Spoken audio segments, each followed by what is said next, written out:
I used to think freedom meant distance, keeping people far enough that nothing could touch me. Not really. But the day I met her, that definition started to fall apart, quietly, like rust peeling off an old car you thought was dead. It was late afternoon at the auto shop. The air smelled like oil, coffee that had been reheated twice, and November rain on metal. The kind of day where time felt soft around the edges. I'd been fixing a silver sedan, hands deep in its engine, when she walked in. Not the kind of entrance that turns heads. No heels, no perfume cloud, just the sound of a slow, assured walk. She had that kind of presence that fills a space without trying. A woman in her mid-40s, maybe older, hair tied loosely, a navy coat still damp from rain. Her eyes, sharp, observant, paused on the cluttered desk, then on me. "My car's making a noise," she said, like it's complaining. I almost laughed. Most people say clanking, not complaining. I wiped my hands and nodded. "Aren't they all?" She smiled. A small, knowing curve that looked like she'd been holding it in for a while. I remember thinking she didn't look lost, not even when she handed me her keys. Just tired, in a way that wasn't about sleep. While I ran a quick check, she leaned against the counter, watching quietly. She didn't fill the silence with small talk. Most people do. They ask how long it'll take, or they pretend to care about spark plugs. She just stayed. "So you work alone?" she asked eventually. "Mostly. People don't argue with engines." She tilted her head, half amused. "People argue with everything worth fixing." That line stuck to me like grease I couldn't wash off. The noise in her car turned out to be nothing serious. A loose belt, easily replaced. I told her it'd take about 20 minutes. She nodded and wandered outside to make a call. I caught fragments of her voice through the open garage door. Calm but low, a tone meant for someone she didn't want to argue with anymore. When she came back, she looked lighter. Or maybe she was just pretending to be. "You look like you needed that call," I said before thinking. She raised an eyebrow. "You fix people too?" "Only the ones with engines." Her laugh this time was real, a quiet exhale that fogged the air between us. We didn't say much after that. She waited while I finished, scrolling through her phone, then watching me again when she thought I wasn't noticing. There was something steady about her, a kind of silence that didn't demand anything but still pulled you in. When I handed back her keys, her fingers brushed mine. Just a second, maybe less. But the moment stretched, like the world was waiting for one of us to step closer or step away. She did neither. "Thank you," she said softly. Then, after a beat, "Freedom suits you." I didn't know what she meant, or why it sounded like both a compliment and a warning. Before I could ask, she was already walking toward the door, rain catching the light in her hair. After she left, I stood there longer than I should have, listening to the echo of her footsteps, her voice still threading through the air like something unfinished. Engines quieted. The shop felt too still, and for the first time in a long while, I wasn't sure if freedom was what I wanted anymore. It had been 3 weeks since she walked into the shop that rainy afternoon. I told myself I wouldn't think about her again, that she was just another customer. But some people don't leave, even when they do. She came back on a Thursday, the kind of gray day where the clouds hang low and everyone talks a little softer. She said her headlights were flickering, but the look in her eyes said she didn't really care about the lights. "Can you take a look?" she asked. Of course. She lingered by the counter again. Same calm stillness, same navy coat. The sleeves were rolled slightly, and I noticed her hands. Pale, elegant, the kind that used to wear rings. Now, just a faint tan line where one might have been. I told myself not to look too long. We moved to the car together, the space between us charged but quiet. I leaned under the hood. She stood beside me, watching. Her perfume was faint, citrus, and something deeper, like cedar. "You don't have to wait," I said, half hoping she would. "I don't mind," she murmured. Then, after a pause, "It's quiet here." I didn't answer. There's a kind of silence that isn't uncomfortable, just heavy with the things no one's naming. When I glanced at her, she was tracing the edge of the car door with her fingers. It was such a small, distracted movement, but it said more than her voice ever could. Something restless, something trying to stay composed. "You all right?" I asked. She looked at me then, properly, directly. "I'm fine." Just tired of being asked that. I didn't push, but she smiled faintly, maybe regretting the sharpness of it.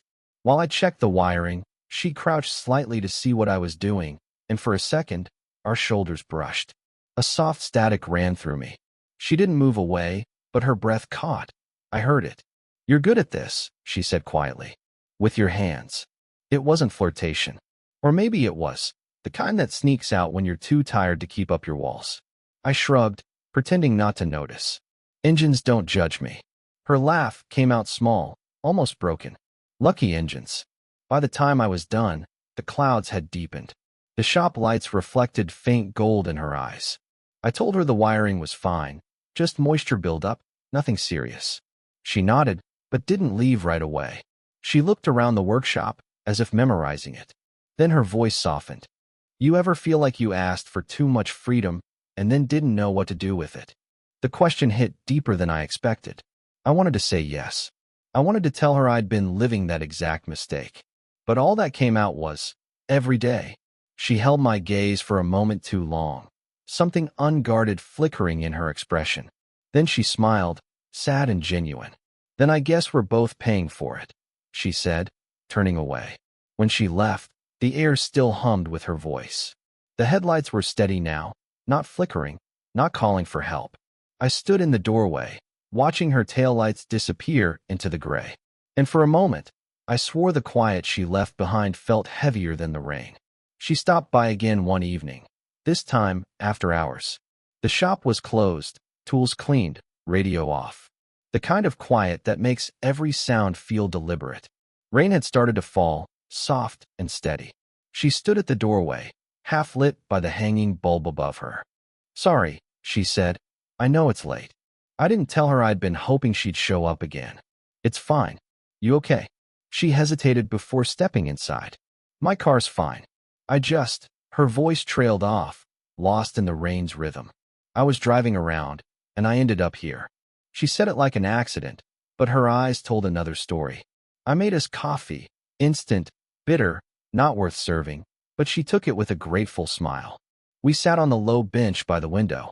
The shop smelled like wet concrete and gasoline, the kind of scent that stays on your clothes. She looked out at the rain, elbows on her knees. "Do you ever drive without knowing where you're going?" "Sometimes," I said. "Usually ends here, though." Her lips curved slightly. "You make it sound like this place is a confession booth." "Maybe it is." She laughed under her breath, then went quiet. I watched the steam from her cup fade. She looked older tonight, not in years, but in weight. The kind you can't see unless someone's finally still. Her phone buzzed. The screen lit up. A man's name flashed across it. First name only, familiar, intimate. She didn't answer, just watched it ring, eyes fixed but distant when it stopped. She set the phone face down and whispered, "He doesn't like when I disappear." I didn't ask who he was. Didn't have to. The tremor in her voice said enough. "Are you okay?" I asked quietly. She nodded, then shook her head. I told him I needed space. I thought I meant it. The way she said it, soft, apologetic, made my chest tighten, like she was asking forgiveness from someone who wasn't even there. The rain picked up, hammering the roof. We both looked up, then at each other. The space between us felt thinner than air. She reached for her cup, hand trembling slightly, and when I steadied it, her fingers met mine. Neither of us moved. It wasn't some movie moment. No music, no words. Just two people pretending they weren't both breaking rules they'd never agreed on. She pulled back first, slow and careful, like untying a knot. "You shouldn't look at me like that," she said softly. "How am I looking?" "Like you think I'm not making a mistake." Her voice caught at the end, not a sob, just breath that forgot where to go. We sat there in silence until the rain slowed. She stood, smoothing her coat like it could erase what almost happened. "I should go," she said. I nodded, though every part of me wanted to tell her to stay. When she opened the door, the wind pushed rain inside, cold against my face. She came by on a Sunday, just before closing. No excuse this time. No noise, no flickering light. Just her. I was wiping the counter when she walked in, looking different somehow, calmer on the surface, but her eyes gave her away. Something had shifted. "I didn't plan on coming here," she said, half to herself. Maybe that's the only way you do, I replied. She gave a faint, weary smile. You talk like someone who's been waiting for me to show up. I stopped pretending I wasn't, I said, and immediately wished I hadn't. She froze, not angry, just caught, like she hadn't expected me to say the thing both of us had been circling around. We sat again, but this time there was no coffee, no rain, no excuse. Just the hum of the ceiling fan and our breathing, uneven and careful. After a long silence, she said, "You shouldn't look at me the way you do. You already said that." "I know," she whispered. "And you didn't listen then either." I wanted to reach out, not to touch her, but to anchor the moment somehow, keep it from slipping into the kind of silence that ends things. Instead, I said, "You don't have to keep coming here." "I know." She met my eyes. "And yet I do." Her hands were clasped tightly in her lap. I noticed the faint tremor in her thumb. When I glanced at her, she laughed softly, as if she'd caught me watching her break. "You think I don't know how this looks?" she said. "You think I don't see what I'm doing?" "I don't think anything," I said quietly. She cut in. "You just make it harder to stay away." Her words landed like a confession neither of us had the courage to claim. For a moment, neither of us spoke. The fan clicked overhead, steady, oblivious. "What are we doing?" she asked finally. Not sharply, just tired. Honest. I didn't answer. Because how do you explain something that doesn't have a name yet? I wanted to tell her it wasn't about her age, or her voice, or her quiet strength. It was about the way she made the silence between us feel like it mattered. But I didn't say that either. Instead, I said, "Maybe it's not about what we're doing. Maybe it's about what we're trying not to." She closed her eyes for a second, exhaling through her nose. "That's the problem. Trying not to doesn't work forever." I thought she'd stand, walk away again. But she didn't. She stayed, staring at the floor. Then she said it. Not loud, not steady, but real. "I keep telling myself you're just a distraction, but when I leave, you're all I think about." Her voice cracked halfway through, and she didn't bother to hide it. I felt every word settle in the air between us, thick and unfixable. She looked up then, eyes glassy but dry, searching mine like she wanted me to make sense of it all. It was a Tuesday, nothing remarkable about it. The kind of day that slips by unnoticed. She arrived just as I was closing up, holding something in her hand, an envelope, worn at the edges. She looked pale, not sick but emptied, like someone who'd used up every word they had left. "I won't stay long," she said. "You can." She hesitated, then stepped inside. I noticed she wasn't wearing her coat, just a thin sweater. Her arms were crossed, as if holding herself together. She placed the envelope on the counter. "I was cleaning out a drawer this morning. Found this." I didn't reach for it. "What is it?" "Something I never sent." Her voice was soft, unsteady. "A letter to someone who stopped waiting for me." There was a long silence, the kind where you both know the other person has something to say, but the words are too heavy to move. She looked at the floor. "He wanted a life. I wanted space. I told him I needed freedom." She laughed quietly, the kind of laugh that sounds more like an apology. "He gave it to me completely. Walked away without asking when I'd come back." Her words sat between us, quiet but sharp. I finally asked, "You loved him?" "I think I loved the way he needed me," she said, "until I realized I didn't know how to need anyone back." Her honesty hit harder than any confession of love could have. She glanced at me then, slow, uncertain. "You remind me of him sometimes. Not in how you look. It's the way you listen." I wanted to say something, anything to break the ache her words left behind. But nothing felt right. Instead, I nodded. "Maybe that's why you keep showing up." "Maybe," she whispered. "Or maybe I'm trying to rewrite something I already ruined." I looked down at the envelope.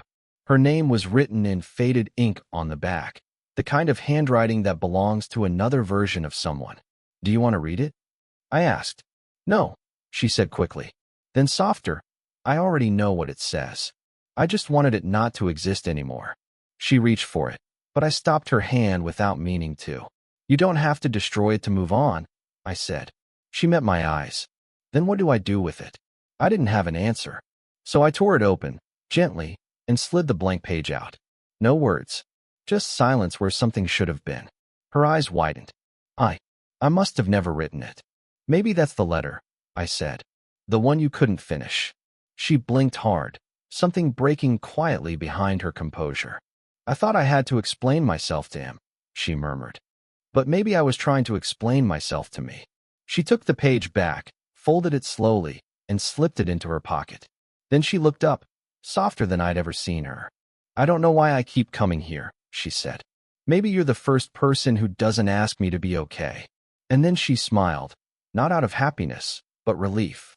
She came by in the evening, unannounced again, though by now, it felt less like coincidence and more like gravity. The shop was empty, lights low, air warm from the day's work.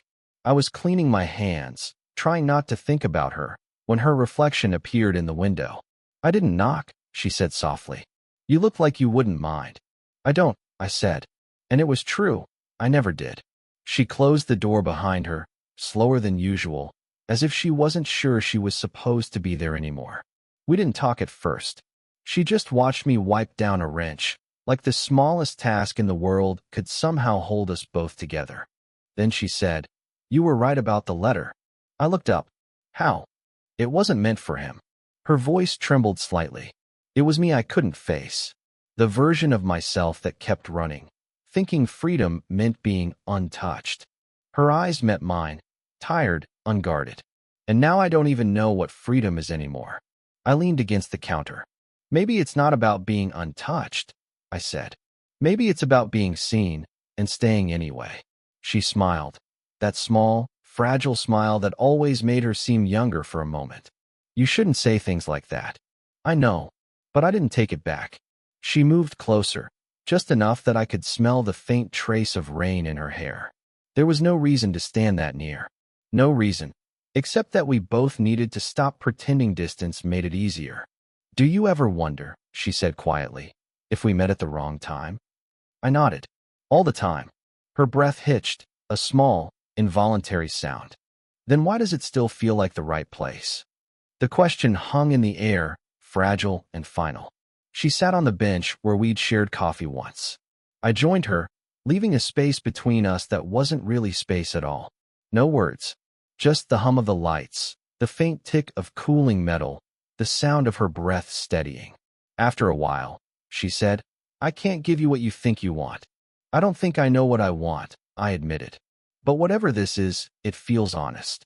She turned to me then, slowly, searching my face like she was memorizing it. Not out of longing, but acceptance. Her hand found mine. Not sudden, not desperate, just quiet. The warmth of it settled everything we hadn't said. I don't want to ruin this, she whispered. You won't, I said. And maybe that was the moment we both understood. There wasn't anything left to ruin. Just two people, finally standing still. It's been months since she last came by. The shop looks the same. Same cracked window, same half-finished projects. But the quiet feels different now. Not empty, just peaceful. I think about that last night sometimes. The way her hand fit in mine, steady, unspoken. We didn't make promises. We didn't need to. What existed between us wasn't something to be owned. It was something to be understood. People talk about freedom like it's the opposite of love. Maybe that's what I used to believe, too. That being alone meant being safe. That attachment was a kind of surrender. But she showed me something quieter, that freedom isn't about leaving. It's about staying without losing yourself. I still see her name sometimes, in the margin of a receipt she signed, or the label on a service record. Little traces, like ghosts of something real. She hasn't called, and I haven't tried to find her. It doesn't feel unfinished, though. She once told me she kept running because she didn't know how to stay without disappearing. I didn't understand then. I do now. Staying, really staying, takes more courage than walking away ever will. And me? I don't fill the silence with noise anymore. I still work late, drink bad coffee, let the radio hum low in the background. But I listen differently now. To the quiet. To people. To the space between words. That's what she left behind. Not a void, but a kind of stillness that feels alive. I think about what she said that first day, freedom suits you. Back then, I thought she was teasing me. Now I hear it differently. She wasn't telling me who I was. She was warning me who I might become if I never let anyone in. And maybe, in her own way, she gave me that freedom, Not by staying, not by leaving, but by being honest enough to make me see myself. Love doesn't always look like forever. Sometimes it's a shared silence in a cluttered workshop. Sometimes it's the moment you realize you don't need to hold on to feel something lasting. She didn't ruin me. She didn't save me either. We just met, at the wrong time, maybe, but in the right way. Long enough for something inside me to shift. And now, when I close the shop each night, I catch the smell of rain on metal and feel it again. That strange, gentle pull towards something I'll never have to name.